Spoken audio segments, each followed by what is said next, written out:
काही सासा शेजारणी पाजारणीपाशी, नातेवाईकांपाशी किंवा आपल्या पाहुणे रावळेपाशी आपल्या सुनेचं घराणं करतात की म्हणे माझी सून 8 वाजल्याशिवाय उठतच नाही.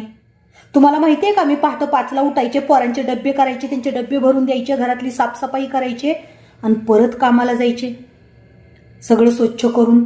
पण ही इळाना माळ घरी असती तरी सुद्धा उठायला 7 आणि 8 वाजवती, हिला काही काम नसतं. अहो काय सांगायचं तुम्हाला, माझा पोरगा बगैर डब्याचा उपाशी जातो, बगैर नाश्ता करता जातो.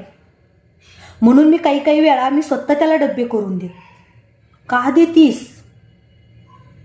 तुझा पोरगा उपाशी जातो, तो तिचा नवरा आहे, त्याची काळजी तिला असली पाहिजे. आणि मोठी तुझी चुकी कोणती आहे माहिती आहे तुला?